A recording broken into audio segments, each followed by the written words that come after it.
안녕하세요. 두드러기의 원인을 형사처럼 낱낱이 추적하는 한의사 권혁진입니다. 오늘은 원인을 알 수 없는 전신 두드러기 때문에 매일 저녁이 괴롭다는 환자분 사례를 가져왔습니다. 먼저 환자분 말씀을 그대로 들어보겠습니다. 3달 전부터 원인 모를 두드러기 때문에 저녁마다 너무 힘들어요. 상반신이랑 하반신까지 퍼지더니 얼굴, 머리, 코안까지 번져서 잠도 잘 못 자요. 최근에 살이 많이 쪄서 그게 원인일 수도 있나요? 일단 원인 모를 두드러기가 나면 많은 분들이 원인을 찾아보려 고민합니다. 먹는 게 문제 아닐까? 살이 쪄서 그런가? 뭔가 독소가 쌓인 건 아닐까? 하지만 환자분의 증상을 면밀히 살펴보면 단지 이런 이유로는 설명이 안 되는 단서들이 분명히 있습니다. 단서 1. 저녁마다 반복된다. 이 환자분 두드러기의 가장 중요한 시간 단서는 매일 저녁이 되면 시작된다는 점입니다. 두드러기와 가려움을 실제로 만들어내는 물질인 히스타민은 하루 중 일정한 리듬을 갖고 분비됩니다. 특히 저녁부터 밤, 그리고 새벽 2시에서 4시 사이에 자연스럽게 분비량이 증가하는 경향이 있습니다. 여기에 한 가지가 더 겹칩니다. 낮 동안 염증과 가려움을 눌러주던 코르티솔 같은 억제 호르몬은 밤이 되면서 급격히 줄어듭니다. 즉, 밤에는 가려움 스위치를 켜는 히스타민은 늘고 그걸 눌러주는 억제 장치는 풀리면서 가려움이 가장 쉽게 나타나는 시간대가 됩니다. 그런데 이 리듬은 정상인에게도 존재합니다. 그런데 왜 어떤 사람은 멀쩡하고 어떤 사람은 매일 저녁 두드러기로 이어질까요? 여기서 두 번째 요소가 나옵니다. 만성 두드러기 환자들은 피부 안의 비만 세포가 이미 과민하고 불안정한 상태인 경우가 많습니다. 자가면역 반응이나 만성염증 등으로 반응하는 기준치가 낮아져 있는 상태입니다. 그래서 정상인에게는 아무 일도 안 일어나는 밤의 히스타민 증가분만으로도 쉽게 두드러기가 나타나게 됩니다. 여기에 마지막으로 자율신경 전환 문제가 겹칩니다. 낮 동안 스트레스와 피로로 교감신경이 계속 과활성된 상태에서는 저녁이 되어도 몸이 이완 회복 모드로 잘 넘어가지 못합니다.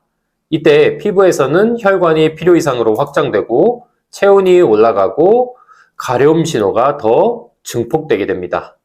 그래서 이 환자분의 두드러기는 단순히 밤이라서 생긴 게 아니라 히스타민의 생체 리듬, 과민해진 비만세포, 자율신경 전환의 불안전함, 이 세 가지가 겹치면서 매일 저녁 같은 시간에 반복되는 구조로 나타난다고 볼 수 있습니다. 단서 2. 범위가 이동하고 날마다 달라진다. 이 환자분의 두드러기는 처음엔 몸 일부에서 시작했지만 이제는 몸통, 얼굴, 두피, 코안 점막까지 범위가 계속 바뀌고 있습니다. 여기서 중요한 질문이 하나 생깁니다. 만약 이게 속옷, 땀, 세정제 같은 접촉성 문제라면 이렇게 움직일 수 있을까? 접촉성 피부 문제의 특징은 비교적 명확합니다. 닿는 부위가 고정돼 있고 자극원이 사라지면 가라앉고 매번 비슷한 위치에 반복됩니다. 하지만 이 사례는 정반대입니다. 오늘은 몸통, 내일은 얼굴, 어떤 날은 두피, 어떤 날은 점막. 이건 어디에 닿았느냐의 문제가 아니라 몸 전체가 자극에 반응하는 기준 자체가 낮아졌다는 뜻입니다. 쉽게 말해 원래는 무시했을 자극을 이제는 전부 문제로 받아들이는 상태입니다. 그래서 가려움이 이동하고 두드러기 위치가 매번 달라지는 겁니다. 이건 피부가 돌아다니는 게 아니라 신경 면역 반응에 문제가 있다는 증거입니다. 단서 3. 체중 증가도 원인이 될 수 있나? 환자분이 스스로 던진 질문, 최근 살이 많이 쪘는데 그게 원인일까요? 체중 증가는 두드러기의 직접적인 원인은 아닙니다. 하지만 체중이 늘어나는 과정에서 몸 안에 몇 가지 변화가 동시에 일어날 수 있습니다.